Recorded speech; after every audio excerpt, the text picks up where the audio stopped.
marriage with that pain that we already have, and those core wounds that we talked about earlier, those are negative core beliefs. They're shame-based. And so when we interact in marriage and things are not going well, we're up against a wall, or trying to relate and communicate, those core wounds are still a part of who we are.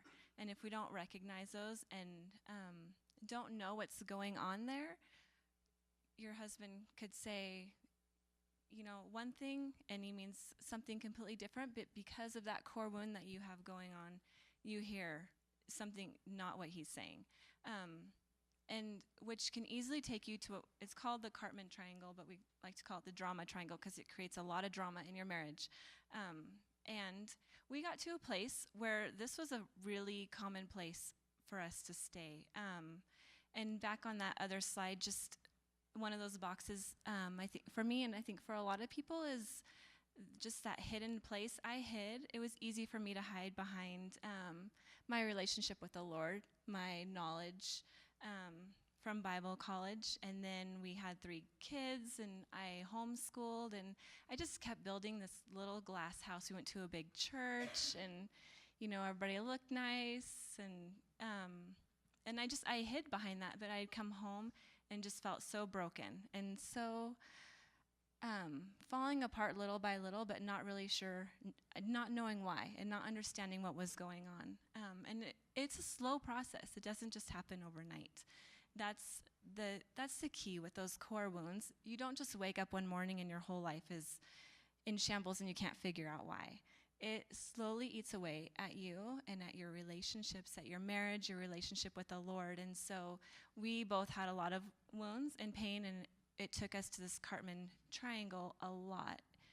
So you want to? Yeah, one of the things that I did was I was so in my own way that I would oftentimes come home and be physically present but not emotionally there, and we would get into arguments, and I would say, "Hannah, I can't argue about this right now. I got to save something for my clients or for whatever's happening the next day at the church or whatever."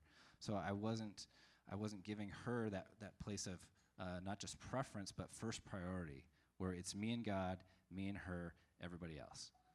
I would say, this is taking away from my emotional bank account.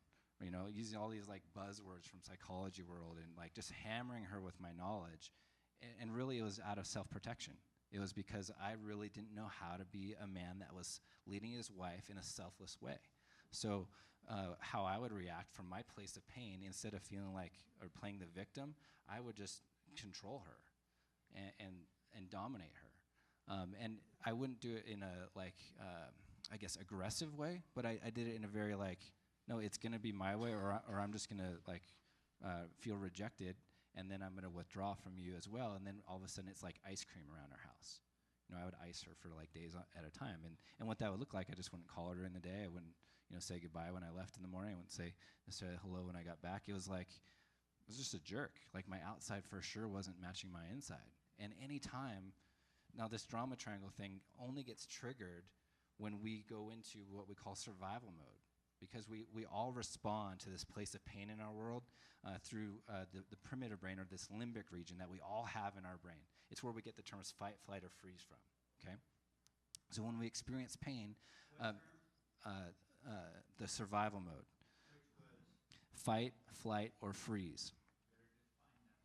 Okay, so what happens when we get triggered into any sort of survival response, what fight means is that we either react in kind, we can react aggressively, we can react with control, we can react with anger. It means I'm scared, all these chemicals are flying through my brain, so I'm ready for battle. Let's go, okay? The other natural knee-jerk response that we have is a flight response, which means I'm scared to death, I'm gonna get the heck out of here. So I might physically leave, or I might emotionally or mentally leave, just check out. No, lights are on, nobody's home.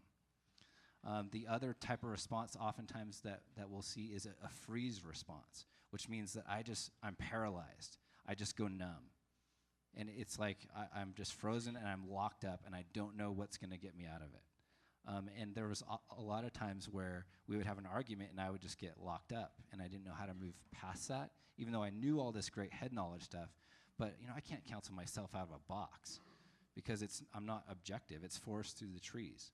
And so we had all this I guess, impound shame of like things that we both knew of how it should be, and then we had this image we were trying to maintain as the pastor and his wife and his great homeschool family working at this amazing church, running their own private practice, and it was all BS because our outside wasn't matching our inside.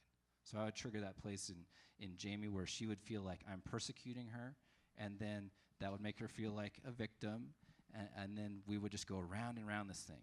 And I'm sure that you guys can relate to that in your couple relationships because we all get on it. But how we get off of that is we have to really unpack that core wound. And Jaime and I did a lot of work addressing the symptoms of those wounds. Like we even sat in front, one of the last teaching things we did, we taught about intimacy and sex.